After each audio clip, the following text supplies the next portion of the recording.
Marvel and DC have been ripping each other off for decades. Deadpool and Deathstroke, Black Panther and Red Lion, Swamp Thing and Man-Thing, the list goes on and on and on. But in the 2010s, Disney got really pissed off because Fox had the movie rights to the Fantastic Four. They thought that having the FF around in the comics would be free advertisement for Fox, so they minimized the first family's role in the Marvel Universe, even going so far as to cancel the comic in 2015 out of pure spite, meaning that for the first time since 1961, there were no Fantastic Four books on the shelves. So DC looked at Marvel and said, fine, if you're not going to make Fantastic Four books, then we'll do it.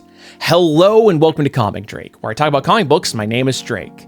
Let's talk about it. But you know what's the real Fantastic Four? Taking advantage of the buy one get one free deals on the sponsor of today's video, Uber Eats. Seriously, I love finding a restaurant with a BOGO deal. I'll order 4 meals at once and then eat them for days. Plus, ordering with Uber Eats is super simple because you can browse, order, and track your deliveries all in the app, with new deals and discounts every single day, from your favorite local spots to national chains. So whether you're craving a burger, pizza, a salad, or sushi, Uber Eats has you covered. Click the link in the description or scan this QR code and use my code COMIC15 and you'll get $15 off your first order of $20 or more.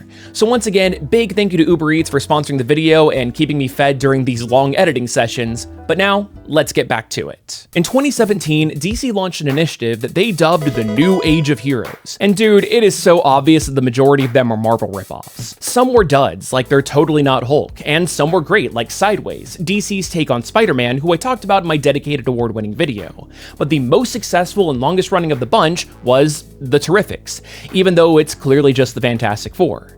But here's the crazy part. Writer Jeff Lemire originally pitched this comic as a Metamorpho solo series. And dude, I love this guy. Basically, Rex Mason was a Tomb Raider that made the classic comic book mistake of being knocked out in a pyramid and being transported by said pyramid's conveyor belt to a magical meteorite that transforms him into a monster that can turn into any element on the periodic table. Despite being a very fun character with imaginative powers, a wild supporting cast, and having headline comics in the past, editor Dan DiDio wasn't as confident, so they started adding characters to the mix, eventually landing on the super genius Michael Holt, aka Mr. Terrific. But here's the thing about Mr. T. He steals the show whenever he's around, so the entire idea of the comic started to shift over to him, and the idea of making it a Fantastic Four ripoff began to form. I mean, come on, Mr. Fantastic, Mr. Terrific, the idea writes itself. It's a team of 4 starring a stoic smart guy, a big bruiser with a monstrous body that wants to revert back to normal, a jokester that's always getting on the big guy's nerves but they end up really liking each other, and the girl of the group is the empathetic emotional core. Hell, they even have not 1, not 3, but 2 shape-shifting stretchy guys. The Terrifics have their own Galactus, their own Dr. Doom, complete with a legion of Doom bots, and they even have a Silver Herald riding a board. And if you think I'm reaching on these comparisons, the back of the collected edition literally calls them 4 fantastic superheroes. Plus, listen to what Jeff Lemire had to say. It's really obvious what we're doing there. We're trying to take everything we loved about the Fantastic Four and capture that spirit. I love Fantastic Four. I love the family feel of Fantastic Four, and I love those early Jack Kirby Stan Lee comics. They're the template for what all superheroes came from. They're just so rich with imagination, adventure, and fun, and every issue was just packed with enough ideas that would spawn whole series now. We really wanted to capture something in that vein. So with all the behind the scenes firmly established, what is this comic actually about? When the heroes of Earth discovered that there's an entire dark multiverse that's connected to reality, Batman had Mr. Terrific do research on other worlds to see if their ties to the alternate universe were any different. But since Mr. T wasn't around to hold down the fort, billionaire Simon Stagg secretly bought up shares and stole Michael's company, Terrifitech, right out from under him, which is a total dick move on Batman's part. Like, Bruce, you are the reason that Terrific wasn't around to defend the company. Why didn't you buy it? You're a billionaire. But anyway, one of the devices that Stagg acquired from the buyout was a strange machine designed to view a world unseen, the Dark Multiverse, and hoping to exploit the realm's untapped resources, Stagg opened up a portal and tried to stabilize it through the power of Metamorpho. See, Rex is dating Stagg's daughter, Sapphire, who is still madly in love with him despite his mutated form. Unfortunately though, Sapphire's endlessly loving heart also extends to her father, because even though that he is shown to be a terrible guy over and over and over again, she never cuts her dad out of her life. So Rex reluctantly keeps working for him because it makes her happy, and he wants to stay in this relationship. Even with Metamorpho's amazing powers, the portal wasn't stable, and Stagg wasn't able to turn off the machine, which is, you know, pretty damn bad. So why didn't Terrifictech's employees shut it down? They should have come with the company, right? Well, there aren't any, because Mr. T doesn't get along with others, and as a result, he is the company's sole employee. So in closing the portal didn't quite work, Stag just quit, but then Terrific took a look inside of it, or else the planet could be torn apart. To help seal the portal, Mr. Terrific brought in the shape-shifting Eel O'Brien, aka Plastic Man, who's an egg right now. Don't question it. One mishap later, and they all got sucked through the portal and stranded in the dark multiverse. Plastic Man hatches, the group explores the alien landscape, and they meet Linnea Wazo, aka Phantom Girl. She's been trapped in the dark multiverse for years because her ship was caught in a cosmic storm. That sounds familiar. Anyway, everyone on her planet can walk through walls, disappear, and fly. But what makes her much more unique than the other guys on her world is that because of her time in the dark multiverse, Phantom Girl couldn't revert back to her solid form, meaning that she was constantly intangible. Things only got weirder when this kooky quartet came across a recording from the pulp hero Tom Strong. More on him later. And they got caught in an explosion of dark energy, which woke up the giant alien that they were apparently walking on this entire time. The four were luckily able to make it back through the portal and seal it shut before totally not Galactus could kill them. However, the dark multiverse did change Phantom Girl's physiology even when she came into the regular multiverse. She can turn solid now, but everything she touches blows up through the dark matter touch, as they call it. Instead of trying to cure her explosive condition though, Mr. Terrific says, "I don't have time for this, I have much more important shit to do." But unbeknownst to him, during that great big flash inside the dark multiverse, everything changed. Their molecules got all rearranged, binding them together. From this point on, if any of them get too far away from the others, everyone goes through unimaginable pain and they could even explode. So whether they like it or not, they're a team now. And hell, because Phantom Girl's outfit already matched Mr. Terrific's jacket, Plastic Man decided to also go the monochrome route for a matching aesthetic. I mean, I dig it. Because the whole team was stuck together, they all moved inside of Steinman Stag's mansion, so that Mr. T could study their dark energy bind and hopefully find a way to untangle them.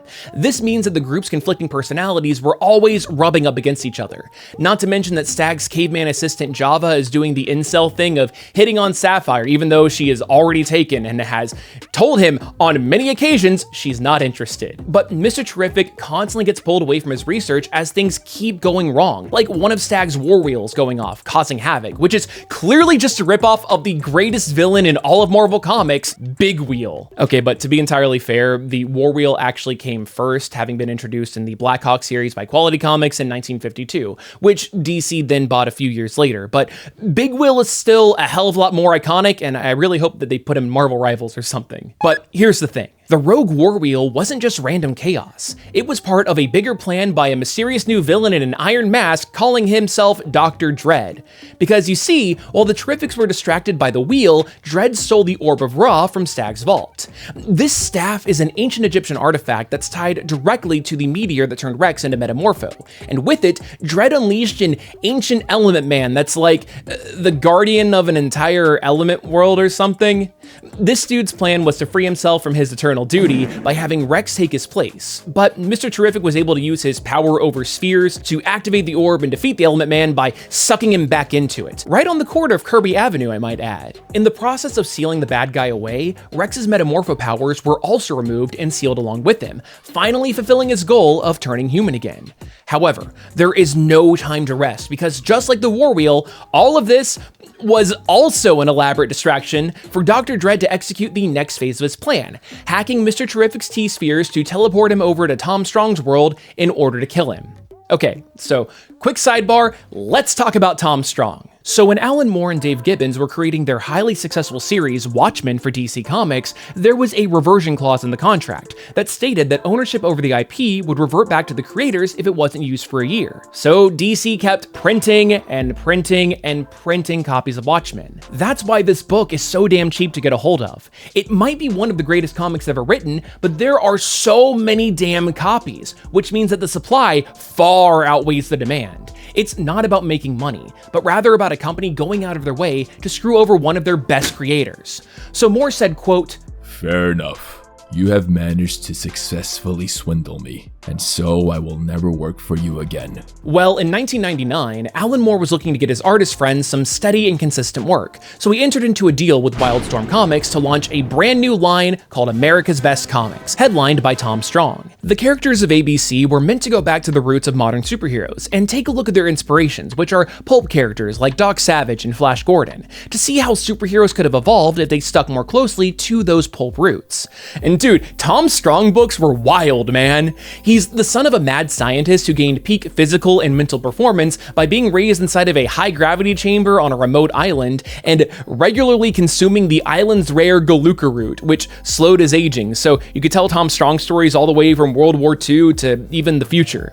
His supporting cast includes his wife Daula, his daughter Tesla, a talking gorilla named St. Clair, and the Pneumatic Man, or Newman for short, who is a steam-powered robot doppelganger of his father.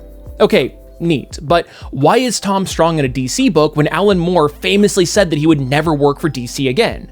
Well, that's because right after Moore signed the contract with Wildstorm, DC bought the whole company, and it's speculated that one of the key reasons as to why they did so in the first place was because they wanted even more of Alan's work, especially because DC had previously tried, and failed, to buy the publisher Awesome Comics when Alan Moore was working there, under the condition that he came along with it. Now obviously, Moore was pissed about now having to work for DC, but he begrudgingly stuck around in order to keep his friends employed, which was the entire reason he signed the deal in the first place. Now, he was adamant that DC could not put their branding on any of the ABC books, and he refused to talk to any DC employees, just his editors at Wildstorm that were around before they got purchased by DC. But yeah, at the end of the day, this means that Tom Strong is a DC Comics property altogether, and the Terrifics was the first title to properly bring him into the DC multiverse all of these years later. It's a wild and complicated story. I would love to do a dedicated video on all of the Alan Moore shenanigans, but back to the Terrifics. Now, even though Rex was cured from his curse, the dark energy still had him bound to the rest of the team. So for his neutral special, he wields a gun, and the team teleports over to Tom's world of Earth ABC, cute, only to discover that the mere act of crossing the fabric of reality essentially factory reset their bodies, which cured Phantom Girl of her tangibility problem and undid the team's painful bond. Though, if you ask me, this accidental solution reeks of Jeff Lemire just being tired of this entire gimmick and wanting to explore new storytelling opportunities. Because wow, it's perfect timing to be unbound since Tom Strong's family has been scattered across the multiverse by Dread, so the team has to split up and bounces around the greatest hits of the Tom Strong comics, like fighting the Aztec Empire and exploring an alternate universe of cartoony anthropomorphic animals. Slowly but surely, the family is reunited, which clearly triggers some repressed emotions within Mr. Terrific, as even though he tries to throw himself into his work in order to forget the pain of losing his long-deceased wife, Paula, that loneliness is clearly still eating away at him. It turns out that Dr. Dread is actually Java, who was planning on killing the Terrifics in a desperate attempt to make a move on Sapphire, like, that'll work. Which, yeah, this motivation makes sense for his hatred of Metamorpho, but I don't get why he's so hell-bent on taking out the rest of the team, or even Tom and his family for that matter. He doesn't even know them. My guess is that he's jealous of the strong family bond of the Earth ABC crew, which is something that's weighing on Mr. Terrific's mind as well, so it kind of ties into the overall narrative. Michael Holt is the third smartest man in the entire DC universe, and he knows that his isolation and solitude are bad for him. He knows that he could be a better man if he just lets people in, but nonetheless, he keeps everyone at arm's length. Java manages to get away and vows to create a multiversal team of his own, but because they're no longer bound together, there's no reason for the Terrifics to even exist, so they all go their separate ways. Rex is having a hard time getting a job since he has few marketable skills, and tomb raiding doesn't really translate to the job market. Plus, since he's not Metamorpho, Stag doesn't really have a use for him. Plastic Man, on the other hand, takes this opportunity to visit his son and ex-wife, apologizing for being an egg for a few years, but his kid doesn't want anything to do with him, especially because he inherited his father's powers and felt like a freak. Luckily though, they were able to bond by Plastic Man stealing the Batmobile and letting his son take it for a joyride. Phantom Girl went back to her home planet, but her mother tried to put her into an arranged marriage. But seeing the Terrifics as her found family, she ran back to Earth to try and convince the band to get back together, and she discovered an SOS in Mr. Terrific's lab. See, Mr. T had gone after Java to try and get his stolen tech back, and he tracked him all through the multiverse to an alternate dimension where the defining tragedy in his life was reversed. On this world, Michael had died in the car accident, and Paula became Ms. Terrific. Or Mrs. Terrific. The comic is pretty inconsistent with her name. Either way, I love that she uses T-cubes instead of T-spheres. It's a little detail that adds a lot of charm to the book. Java has assembled his own team of evil Terrifics as promised, and he was going to kill both of them, hence the distress call. When he was contacted by Phantom Girl though, Rex considered destroying the Orb of Ra so that he could stay human for good, but he decides to become Metamorpho again to help save the day. But I'll be real, I do not understand this scene. So like, Rex brings a hammer to destroy the orb in order to stay human, but he smashes it on the ground when he wants his powers back. Am I missing something here? Because it's broken either way. There is nothing special about the hammer, so why would how it's broken change the outcome? But anyway, the Terrifics beat their alternate universe doppelgangers, and Paula wants to go back to Prime Earth with Michael, melting his frozen heart and allowing Mr. T to be more open and vulnerable, and let people into his life. He's even now open to the idea of the Terrifics being an actual team, and he embraces the battle cry of "Go Terrifics Go!" It's a cute, happy ending. Sure, the comic isn't perfect, and there's all those little nitpicks that I've been pointing out, which I hope it hasn't been too annoying in this video, but this was a really fun book overall. The problem is that it kept on going, and the second half of it sucks. Jeff Lemire left the comic to move on to other projects, with Gene Luen Yang taking his place. And look, I love Yang's work. The Avatar comics were a blast. Monkey Prince was a ton of fun, and Superman Smashes the Klan is one of my all-time favorite comics, but Yang's run on the Terrifics is far from fantastic. So even though Mr. and Miss Terrific are hitting it off, feeling as if they complete each other as their histories were 100% identical, save for which one of them died in the car accident, the honeymoon phase didn't last long because they disagree on a crucial point: religion. Michael is cold and calculating, putting his faith in science and what can be proven, but Paula argues that as a superhero, he just straight up knows that gods and magic exist, so yeah, religion should be perfectly sound. This was complicated when a military training video game comes to life and thinks that it's God, enacting the 10 plagues of Egypt upon the city. It's a pretty standard, "Oh no, the video game is alive and we need to use gaming tropes to save the day" storyline, but it's mixed with the theme of technology versus nature, complete with the very essence of the planet growing a mouth on Metamorpho's chest to communicate with the rest of the team, because comics. Ultimately, Mr. Terrific saved the day by giving the program one of his ships, so that the program could go off to space and evolve its god complex into its final form, with Mr. T hoping that it could become the singularity and revolutionize the entire concept of life. However, Paula sees things differently. Michael hadn't just outsmarted a program or invented some new life-changing technology.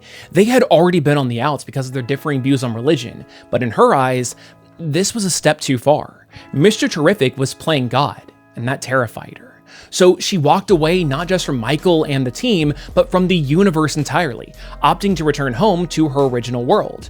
As for Mr. Terrific, this broke him.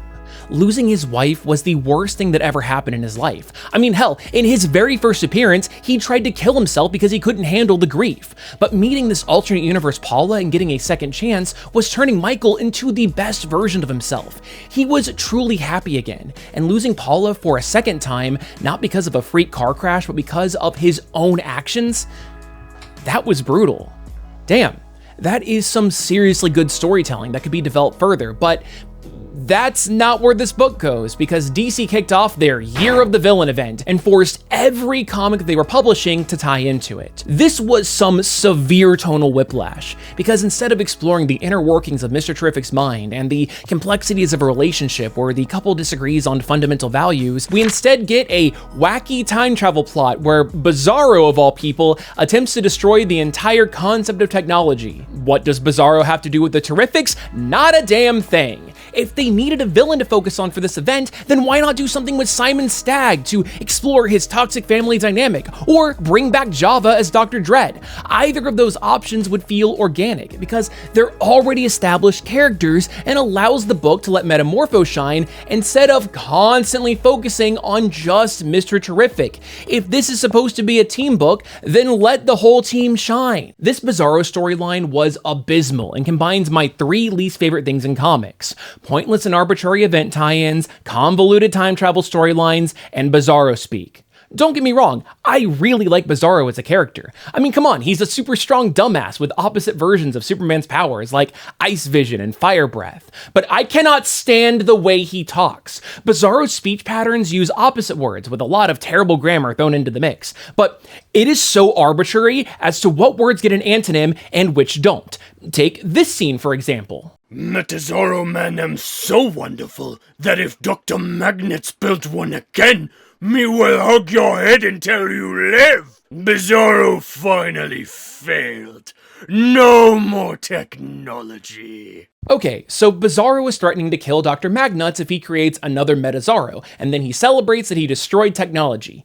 Easy enough. But if everything is supposed to be the opposite, shouldn't it be if Dr. Magnuts destroy one again, and then he could end it with me made technology instead of no more technology? That was the goal you were wanting, now say the opposite of it. I've always hated this shit. Like, I know that All-Star Superman is considered to be one of the greatest comics ever written, but I get a headache every time that I get to the Bizarro issue. Bizarro speak is just completely incomprehensible to me. I hate it. I don't understand who actually enjoys it. Completely unrelated rants aside, this mess of a storyline ends with Miss Terrific falling into the time stream, ending up at the end of time itself, is reborn as a time angel that is able to rip open the fabric of reality with a magic sword, and then she literally addresses the reader and then fucks off to serve God as his agent throughout the multiverse and hypertime because comics. The worst part is that after an underwhelming final storyline about Simon Stagg getting fused to a demon and then his long-lost son shows up to take over his father's company, the comic abruptly ends with the final battle being concluded off-screen and having Mr. Terrific turn his company's campus into a giant floating island base. This is such a shame because the Terrific started off with such promise, but it became worse and worse as it went on. That's not to say that there weren't highlights, because even in Jingle and Yang's time on the comic, there was good stuff. Like, I am a huge sucker for the choose your own adventure issues that some comics do, and Yang delivers a great one. The issue is the first time that I've seen the idea of failing across multiple time loops and gaining knowledge each time that the characters go to a dead end actually be a part of the solution, emulating how the reader gets the opportunity to go back to the start of the issue with the knowledge of knowing which paths end in failure, and they keep trying new options until they win. It's neat, it's something that you can only do with the medium of comic books. But at the end of the day, The Terrifics is a book with a lot of potential that just fell flat because it broke the 4 rules for a good Fantastic Four story. They should be fun, adventurous, they should be able to do anything, and be accessible. Instead, we got an increasingly incoherent comic where the team stays in the same city and lets the threats come to them. They feel like co-workers, not a family. And this book, accessible? It's literally a spinoff to a massive comic event that starts with these big info dumps about the dark multiverse and why Plastic Man is an egg now. But hey, I mean, at least we got confirmation that Mr. Terrific doesn't fart because of gastro nanobots. I still did enjoy my time reading this comic despite how angry and frustrated that I got in this video. So if you want to give it a read, go for it, but honestly, you're probably just better off reading regular Fantastic Four books. But anyway, if you like this video, then why not consider subscribing or even watching another one? If you want to know more about the new Age of Heroes, then check out the video that I did on Sideways. It's probably the best of the entire bunch. And like I said, it's DC's version of Spider-Man. I really, really enjoyed it. But anyway, I hope you learned at least a little something new, and hopefully I'll see you next time.